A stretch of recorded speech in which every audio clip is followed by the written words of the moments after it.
नमस्कार जय जगन्नाथ शुभ सकाळ। आज हूँ जून 8 तारिख रविवार। आज प्रथम खबर जून 20 आसवे मोदी। आसंता 20 आसुचंती प्रधानमंत्री मोदी।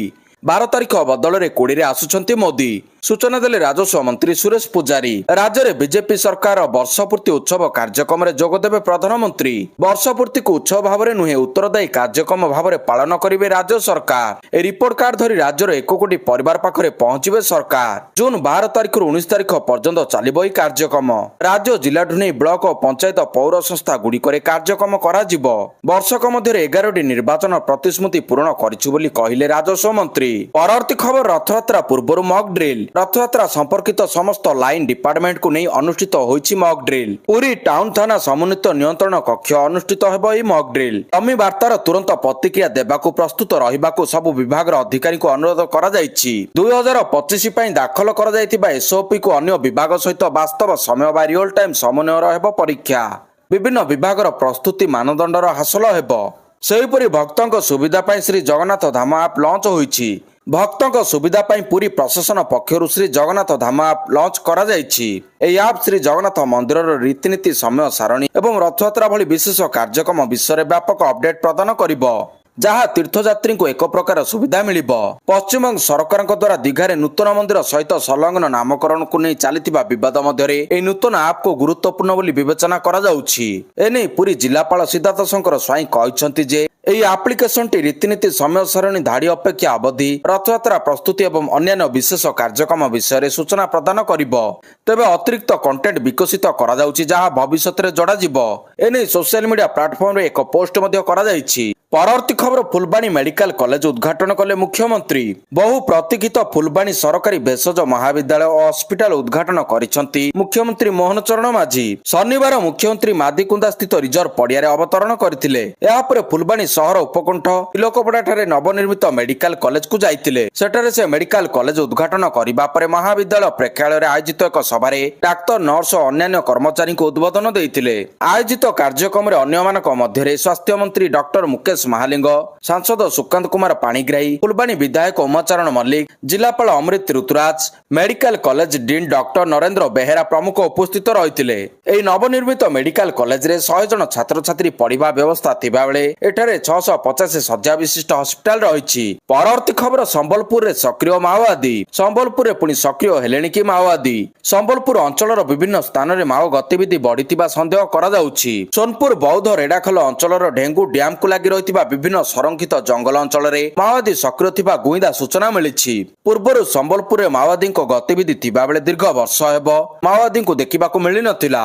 एबे छत्तीसगढ़ रे लगातार माओ एनकाउंटर हेउछि। एथिरे अनेक माओवादी निहत होइछंती। गोटे पटे छत्तीसगढ़ रे माओ एनकाउंटर, अन्य पटे सरंडा जंगल रे विस्फोरक सामग्री लूट घटना परे सुरक्षा कर्मी पक्षरु जोरदार सर्च ऑपरेशन करा जाउछि। तेणु माओवादी माने संबलपुर आड़ को अग्रसर हेउतिबा कुआ जाउछि। परवर्ती खबर बाली चोरी रोकिबाकू एसओपी। बाली चोरी रोकिबाकू खूब शीघ्र आसिबो नुआ एसओपी। एई सूचना दैछंती राजस्व मंत्री सुरेश पुजारी। से कहैछंती बाली चोरी रोकिबा पई कैबिनेट रे आलोचना होइछि। एथरो सस्तारे बाली पाइबे लोके। प्रधानमंत्री आवास योजना रे घर करथिबा लोकंकू परमिट इश्यू हेबो। सेमाने निःशुल्क 2 ट्रैक्टर बाली आनी पारिबे बोली कहैछंती मंत्री। एथिसह कप्तिपदारे अतिरिक्त तहसीलदार को बाली माफिया आक्रमण घटना को नहीं सुरेश पुजारी प्रतिक्रिया सामना को आसी। से कहते बाली माफिया को साबाड़ कराजिबो। राजधर्म रे काहारी मुह देखा जाए नहीं। जो राजनैतिक प्रभावशाली लोक हेले मध्य तांकू धराजिबो।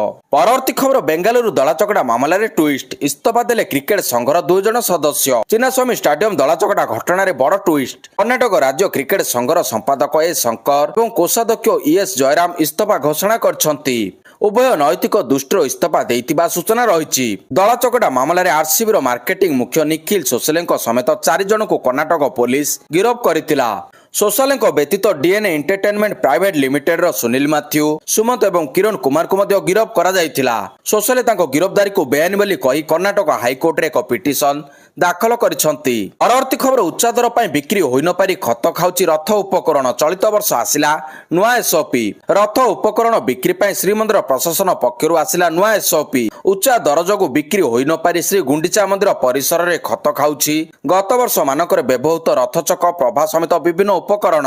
सेबडे 2025 रथ उपकरण बिक्री निमंते नुआ एसओपी जारी करिछि श्रीमंदिर प्रशासन। या सहित नुआ दर मध्य निर्धारण होईछि। बड़ ठाकुरଙ୍କ तालध्वज रथर चक पिछा ଦାମ 2 ଲକ୍ଷ ଟଙ୍କା। ଦେବୀ ସୁଭଦ୍ରାଙ୍କ ଦର୍ପଦଳନ ରଥ ଚକ ପିଛା ଦାମ 1.5 ଲକ୍ଷ ଟଙ୍କା। ମହାପ୍ରଭୁ ଶ୍ରୀ ଜଗନ୍ନାଥଙ୍କ ନନ୍ଦିଘୋଷ ରଥ ଚକ ଦାମ 3 ଲକ୍ଷ ଟଙ୍କା ରଖାଯାଇଛି। ସେହିପରି ଗୁଜ ଅଂଶୁଆରୀ ଗୋଟା ପିଛା ଦାମ 15,000 ଟଙ୍କା ରହିଛି। ପ୍ରଭା ପିଛା ଦାମ 25,000 ଟଙ୍କା ରହିଛି। ତେବେ ପ୍ରତ୍ୟେକ ରଥର ଗୋଟାଏ ଲେଖାଏଁ ଚକ କିଣିଲେ ଦାମ 6 ଲକ୍ଷ ଟଙ୍କା ସ୍ଥିର କରାଯାଇଛି। ଆବେଦନକାରୀ ନିର୍ଦ୍ଧାରିତ ଫି ଦେଇ ଆବେଦନ କରିବା ପରେ ଏହା ଉପରେ ବିଚାର କରି ଶ୍ରୀମନ୍ଦିର ପ୍ରଶାସନ ପଦକ୍ଷେପ ନେବ ବୋଲି ଶ୍ରୀମନ୍ଦିର ନୀତି ପ୍ରଶାସକ ସୂଚନା ଦେଇଛନ୍ତି। ଆବେଦନର ଶେଷ ତାରିଖ ଆସନ୍ତା ସେପ୍ଟେମ୍ବର 15 ତାରିଖ ରହିଛି। ପରବର୍ତ୍ତୀ ଖବର ଖୁସି ଖବର ଏକାଥରକେ ଏତେ କମିଲା ସୁନା ଦର। ଅନ୍ତର୍ଜାତୀୟ ସ୍ତରରେ ସୁନାର ଦର ବୃଦ୍ଧି ପାଉଥିବା ଏହାର ପ୍ରଭାବ ଭାରତୀୟ ବଜାରରେ ଅନୁଭୂତ ହେଉଛି। ଆଗକୁ ମଧ୍ୟ ଏହି ଦର ଚଢା ରହିବ ବୋଲି ସ୍ପଷ୍ଟ କରିଛନ୍ତି ଏକ୍ସପର୍ଟ। ତେବେ ଗ୍ରାହକଙ୍କ ପାଇଁ ଆଶ୍ୱସ୍ତି ସହ ଖୁସି ଖବର। କମିଲା ସୁନା ଦର ଦାମ। କମିଲା ସୁନା ଦାମ 24 କ୍ୟାରେଟ ସୁନା ଦାମ 10 ଗ୍ରାମକୁ 97,970 ଟଙ୍କା ରହିଛି, ଯାହା ପୂର୍ବରୁ 99,600 ଟଙ୍କା ଥିଲା। ଏଥର 1,630 ଟଙ୍କା ହ୍ରାସ ହୋଇଛି। 22 କ୍ୟାରେଟ ସୁନା ଦାମ 10 ଗ୍ରାମକୁ 99,800 ଟଙ୍କା ରହିଛି, ଯାହା ପୂର୍ବରୁ 91,300 ଟଙ୍କା ଥିଲା। ଏଥିରେ 1,500 ଟଙ୍କାର ହ୍ରାସ ହୋଇଛି। ତେବେ 18 କ୍ୟାରେଟ ସୁନା ଦାମ 10 ଗ୍ରାମକୁ 73,480 ଟଙ୍କା ରହିଛି, ଯାହା ପୂର୍ବରୁ 74,700 ଟଙ୍କା ଥିଲା।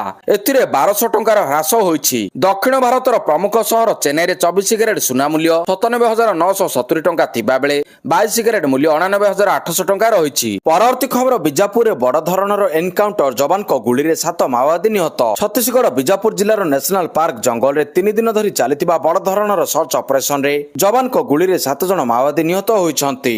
ସେମାନଙ୍କ ମଧ୍ୟରେ 2 ଜଣ ବରିଷ୍ଠ ମାଓବାଦୀ ନେତା ରହିଛନ୍ତି। ସେମାନେ ହେଲେ ମାଓବାଦୀଙ୍କ କେନ୍ଦ୍ରୀୟ କମିଟି ସଦସ୍ୟ ନରସିଂହା ଚାଲାମ ଅରଫ ସୁଧାକର ଏବଂ ମଇଲାରପୁର ଆଦେଲୁ ଅରଫ ଭାସ୍କର। ତେଲେଙ୍ଗାନା ଏବଂ ଛତିଶଗଡ଼ ସରକାରଙ୍କ ପକ୍ଷରୁ ସୁଧାକର ନାମରେ 40 ଲକ୍ଷ ପୁରସ୍କାର ରହିଥିବା ବେଳେ ଭାସ୍କର ମୁଣ୍ଡରେ 45 ଲକ୍ଷ ଟଙ୍କାର ପୁରସ୍କାର ଘୋଷଣା କରାଯାଇଥିଲା। ପରବର୍ତ୍ତୀ ଖବର ବିଦେଶରେ ପାକିସ୍ତାନର ମୁଖା ଖୋଲି ଫେରିଲେ ଅପରାଜିତା। କିଛି ଦିନ ହେବ ବିଦେଶ ଗସ୍ତରେ ଥିଲେ ଭୁବନେଶ୍ୱର ସାଂସଦ ଅପରାଜିତା ଷଡ଼ଙ୍ଗୀ। ସେ ଏକା ନୁହନ୍ତି, ତାଙ୍କ ସହ ତାଙ୍କ ଟିମ୍ ମଧ୍ୟ ବିଭିନ୍ନ ଦେଶ ବୁଲିବା ପରେ ନିଜ କର୍ମକ୍ଷେତ୍ର ଭୁବନେଶ୍ୱରକୁ ଫେରିଛନ୍ତି। ଆଉ ସେମାନଙ୍କର ବିଦେଶ ଗସ୍ତର ମୁଖ୍ୟ କାରଣ ଥିଲା ବିଦେଶରେ ପାକିସ୍ତାନ ଓ ଆତଙ୍କବାଦ ବିରୋଧୀ ବାର୍ତ୍ତା